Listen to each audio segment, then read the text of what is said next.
মৰমৰ ছাত্ৰ-ছাত্ৰীসকল ক্লাছ 8ৰ গণিতৰ পাঠ নম্বৰ 1ৰ যেটো তোমালোকৰ পাঠ আছে সেই পাঠটোৰ থকা প্ৰশ্ন কিছুমান মই তোমালোকক আজি দিছো 2 নম্বৰ প্ৰশ্নৰ ওপৰত তোমালোকক আলোচনা কৰিছো এই 2 নম্বৰ প্ৰশ্নৰ দিয়া আছে তলত দিয়া সংখ্যাবোৰৰ যোগাত্মক বিপৰীত সংখ্যা লিখা যোগাত্মক বিপৰীতটো ইংৰাজীত কোৱা হয় এডিটিভ ইনভাৰ্স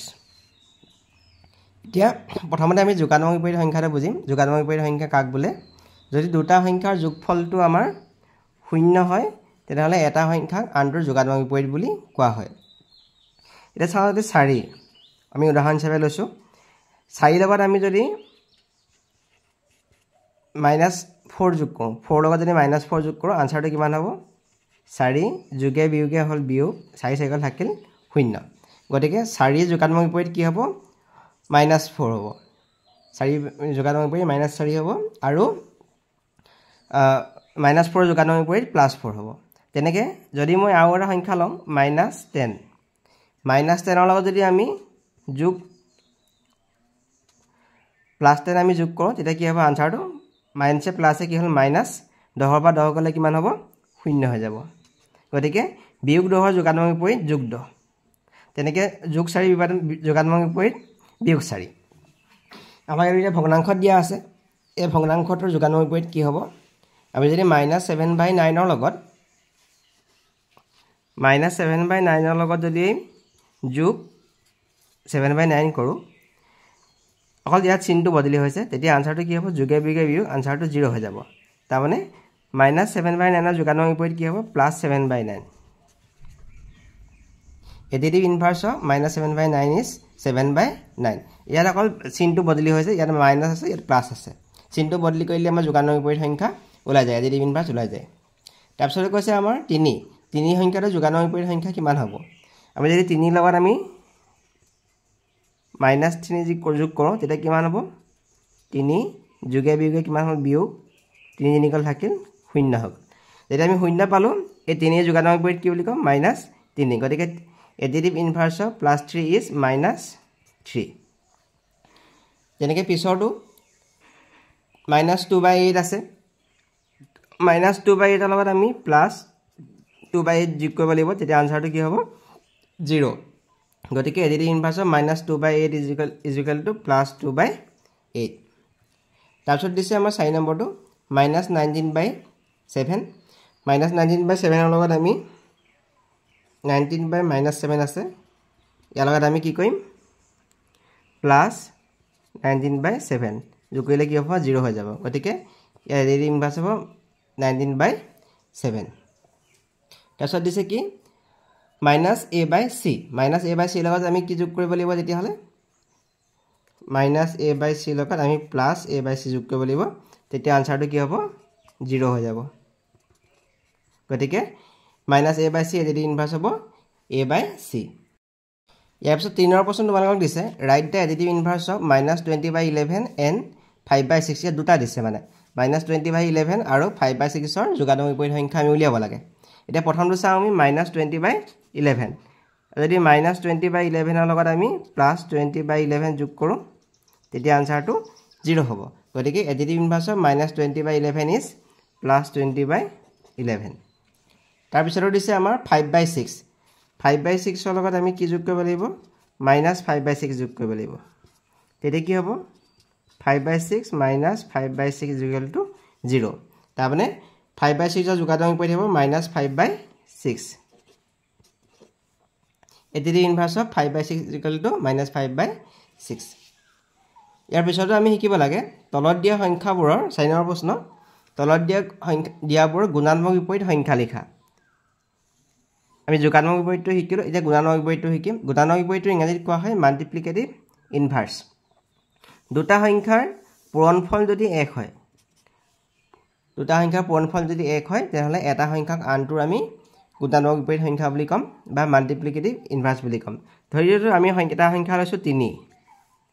লগত আমি কিমান পূৰণ কৰিলে 1 পাম 3 লগত যদি আমি 1/3 পূৰণ কৰোঁ 3 কাটি দিলো কিমান হৈ গ'ল আমাৰ 1 গতিকে 3 গুণাত্মক বিপৰীত কিমান হ'ব 1/3 আৰু এটা যেনিবা সংখ্যা লওঁ আমাৰ 2/4 আছে ইয়াৰ লগত আমি কিমান পূৰণ কৰিলে আমি 1 পাম ইয়াৰ লগত আমি এই 4 ৰ ওপৰলৈ দি দিছো 2 ৰ তললৈ দি দিছো তেতিয়া 2 2 কাটিলোঁ 2 2 কাটিলোঁ 4 4 কাটিলোঁ কিমান থাকিলে 1 তাৰমানে গুণাত্মক বিপৰীত সংখ্যা পাবলৈ হ'লে আমি ভগ্নাংশ সংখ্যাটো বা ভগ্নাংশটো আমি উল্টাই দিব লাগিব তেতিয়া আমি 1 পাম তেনেকৈ 2 ভাগ 4 ভাগৰ 2 গুণাত্মক বিপৰীত কি বুলি কম আমি 4/2 হ'ব ইয়াত দিয়া আছে প্ৰথমটো দিয়া আছে -13 -13 লগত কি পূৰণ কৰিব লাগিব -13 ইনটু 1/-13 পূৰণ কৰিব লাগিব তেতিয়া এই -13 -13 পূৰণ হৈ গুচি যাব তেতিয়া আনসাৰটো কি হৈ যাব এটা কটাকটি গুচি যাব আনসাৰটো 1 হ'ব তাৰমানে -13 ৰ মাল্টিপ্লিকেটিভ ইনভাৰ্স কিমান হ'ব 1/-13 হ'ব এইটো হ'ব উত্তৰ মাল্টিপ্লিকেটিভ ইনভাৰ্স অফ -13 ইজ 1/-13 পিছৰ দিছে আমাক -4/9 ইনটু -2/7 প্ৰথমতে আমি দুটা পূৰণ কৰি লওঁ 9 আৰু 7 পূৰণ কৰিলে কিমান হ'ল 63 -4 আৰু -2 পূৰণ কৰিলে কিমান হৈ গ'ল 8 হৈ গ'ল -2 কেতিয়া নাইকিয়া হৈ যাব এতিয়া যদি আমি 8/16 ৰ লগত 8/63 লগত আমি 1 পাবলৈ হ'লে কি কৰিম এই 63 টো ওপৰলৈ দি দিম 8 টো তললৈ দি দিম এটা কি হ'ব 63 কাটিলোঁ 8 8 কাটি দিলে কিমান থাকিলে 1 গতিকে ইয়াৰ মাল্টিপ্লিকেটিভ ইনভাৰ্স কিমান হ'ব আমি পালোঁ 63/8 63/8 তাৰপিছত দিছে আমাক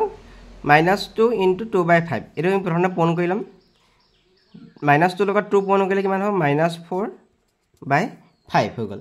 এতিয়া আমি কি কৰিম -4/5 ৰ লগত আমি কি পূৰণ কৰিব লাগিব -4/5 ৰ লগত 5/-4 -4 তললৈ দি দিলোঁ 5 5 কাটিলোঁ এটা কাটিলে কিমান হৈ গ'ল 1 গতিকে -4/5 ৰ গুণাত্মক বিপৰীত কিমান হ'ব 5/-4 হ'ব মাল্টিপ্লিকেটিভ ইনভাৰ্স অফ এইটো ৰাখি দিওঁ গুণাত্মক বিপৰীত এইটো হ'ব এতিয়া 1 -1 দিছে -1 ৰ লগত আমি কি পূৰণ কৰিব লাগিব -1 ৰ লগত আমি -1 পূৰণ কৰিব লাগিব তেতিয়াহে আনসাৰটো আমাৰ 1 হ'ব গতিকে ইয়াৰ -1 ৰ গুণাত্মক বিপৰীত হ'ব -1 হ'ব মাল্টিপ্লিকেটিভ ইনভাৰ্স অফ -1 ইজ -1 হ'ব তাৰপিছত দিছে আমাক 2n/5 2n/5 ৰ লগত আমি কি কৰিব লাগিব 2n/5 ৰ লগত 5 টো ওপৰলৈ দি দিলোঁ 2n টো তললৈ দি দিলোঁ এতিয়া 5 5 কাটিলে 2n কাটিলে কিমান হৈ গ'ল 1 তাৰমানে 2n/5 ৰ গুণাত্মক বিপৰীত কিমান হ'ব 5/2n এইটো যে আমি গুণাত্মক বিপৰীত কৈছোঁ এইটো প্ৰতিক্ৰম বুলিও কয় ৰেচিপ্ৰকেল বুলিও কয় তাৰমানে যদি a ৰেচিপ্ৰকেল বুলি কোৱা হয় a ৰেচিপ্ৰকেল বা প্ৰতিক্ৰম অসমীয়াত কয় প্ৰতিক্ৰম তাৰমানে কি হ'ব a লগত 1/a পূৰণ কৰিলে আনসাৰটো 1 হয় তাৰমানে a প্ৰতিক্ৰম 1/a হ'ব আৰু প্ৰতিক্ৰমটো ইংৰাজীত কয় ৰেচিপ্ৰকেল RACIPROCAL ৰেচিপ্ৰকেল বুলি কোৱা হয় গুণাত্মক বিপৰীত সংখ্যাটোকে আমি প্ৰতিক্ৰম বুলি কওঁ বা ৰেচিপ্ৰকেল বুলিও কওঁ 5 নম্বৰ প্ৰশ্ন ইয়াত দিছে আমাক 5/3 গুণাত্মক বিপৰীত সংখ্যা -1 সমষ্টি 2/3 হয়নে সুধিছে কাৰণ দৰ্শোৱা এতিয়া আমি যদি চাওঁ মাইনাছ এইটো যদি কৰোঁ আমি কিমান হ'ব 1 লগত 3 টো পূৰণ হ'ল আৰু 5 টো যোগ হ'ল -5/3 হ'ব এইখিনি কৰিলে হ'ব -5/3 এতিয়া আমাক কৈছে গুণাত্মক বিপৰীত এতিয়া যদি 5/3 লগত আমি যদি এই -5/3 পূৰণ কৰোঁ তেতিয়া কিমান হ'ব আমাৰ 1 আনসাৰটো 1 হ'ব জানো এর -25 হৈ গ'ল 5 5 গুণ -25 হৈ গ'ল আৰু 3 3 কৰিলে কিমান হৈ গ'ল 9 হৈ গ'ল আমাক গুণাত্মক বিপৰীত সংখ্যা পাবলৈ হ'লে আমি কিমান পাব লাগিব 1 পাব লাগিব এটো 1 নাপালোঁ আমি গতিকে আমি ক'ব লাগিব এটো ইয়াৰ গুণাত্মক বিপৰীত সংখ্যা নহয় -5/3 ইয়াৰ -5/3 টো ইয়াৰ যোগাত্মক বিপৰীত সংখ্যা হৈছে গতিকে এটো -5/3 টো ইয়াৰ গুণাত্মক বিপৰীত সংখ্যা নহয় গতিকে আমি লিখিব লাগিব এটো আমি গুণাত্মক বিপৰীত সংখ্যা নহয় আমি লিখিছো 1 সমষ্টি 2 ভাগ -1 সমষ্টি 2 ভাগৰ 3 সংখ্যাটো 5/3 গুণাত্মক বিপৰীত সংখ্যা নহয় ইয়াত আমাৰ 6 নম্বৰ প্ৰশ্নটো সুধিছে what are the multiplicative and additive inverse of 1 মানে কি মাল্টিপ্লিকেটিভ মানে হ'ল গুণাত্মক বিপৰীত আৰু এডিটিভ মানে হ'ল যোগাত্মক বিপৰীত একৰ যোগাত্মক বিপৰীত আৰু গুণাত্মক বিপৰীত সংখ্যাটো আমাক কি হয় সুধিছে গতিকে আমি যে চাওঁ একৰ গুণাত্মক বিপৰীত সংখ্যাটো আমাৰ কি হ'ব একে হ'ব মাল্টিপ্লিকেটিভ ইনভাৰ্স অফ 1 ইজ 1 তাৰমানে একৰ লগত আমি 1 পূৰণ কৰিলে আমি 1 পাম গতিকে ইয়াৰ গুণাত্মক বিপৰীত সংখ্যাটো হ'ল 1 এডিটিভ ইনভাৰ্স কিমান হ'ব একৰ একৰ লগত আমি কি যোগ কৰিলে শূন্য পাম একৰ লগত যদি আমি বিয়োগ 1 যোগ কৰো আমি শূন্য পাম গতিকে একৰ যোগাত্মক বিপৰীত সংখ্যা কিমান হ'ব -1 এডিটিভ ইনভাৰ্স অফ 1 ইজ কিমান হ'ব -1 তাৰ পিছতো কৈছে আমাক what are the multiplicative and inverse of -4/9 আৰু 11/16 ইয়াত দুটা সংখ্যা দিছে আমাক -4/9 আৰু 11/16 ৰ গুণাত্মক বিপৰীত সংখ্যা কিমান হ'ব এটো কৈছে মাল্টিপ্লিকেটিভ ইনভাৰ্স তাৰমানে আমি পূৰণ কৰিলে 1 পাব লাগিব আমি -4/9 ৰ লগত যদি আমি 9/-4 পূৰণ কৰো এটা কিমান হ'ব 9 9 কাটিলো -4 কাটিলো আনসাৰটো কিমান হ'ব 1 তাৰমানে -4/9 ৰ গুণাত্মক বিপৰীত সংখ্যা হ'ব 9/-4 মাল্টিপ্লিকেটিভ ইনভাৰ্স অফ -4/9 ইজ 9/-4 আমি ভগ্নাংশৰ মাত্ৰ উল্টা কৰি দিছো 9 টো তলত আছিল ওপৰত দি দিছো -4 টো ওপৰত আছে তলত দি দিছো এটো বদলি কৰি দিলে আমাৰ গুণাত্মক বিপৰীত সংখ্যা পাম পিছতো আছে 11/16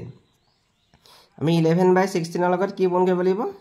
16/11 পূৰণ কৰিব লাগিব তেতিয়া কিমান হ'ব আমাৰ 1 হৈ যাব 16 16 কাটিম 11 11 কাটিম আনসাৰটো 1 হৈ যাব গতিকে মাল্টিপ্লিকেটিভ ইনভাৰ্স অফ 11/16 ইজ 16/11 তাৰ পিছতো দিছে আমাক তলত দিয়া সংখ্যা দুটাৰ প্ৰতিক্ৰম আমি কৈছো যে গুণাত্মক বিপৰীত বা প্ৰতিক্ৰম সংখ্যাটো একেই হেতুকে কয় ৰেচিপ্ৰকেল আমি এই ওপৰত যিখিনি পঢ়ি আহিছিল গুণাত্মক বিপৰীত মাল্টিপ্লিকেটিভ ইনভাৰ্সটোকে আমি প্ৰতিক্ৰম বুলি কম বা ৰেচিপ্ৰকেল বুলি কম ইয়াত কি হ'ব যে দুভাগৰ 3/2 লগত আমি কি পূৰণ কৰিলে আমি পাম 1 পাম 3/2 লগত আমি 2/3 পূৰণ কৰিলে আমি 1 পাম কাৰণ 3 3 কাটিলো 2 2 কাটিলো গতিকে 3/2 প্ৰতিক্ৰম কিমান হ'ব 2/3 হ'ব আৰু হেতু ৰেচিপ্ৰকেল বুলি কোৱা হয় তেনে -5/12 লগত কি পূৰণ কৰিব লাগিব 12/-5 কৰিব লাগিব তেতিয়া আমি 12 কাটিলো -5 কাটিলো আনসাৰটো আমাৰ 1 হৈ যাব তাৰমানে -5/12 ৰ প্ৰতিক্ৰম কিমান হ'ব 12/-5 হৈ যাব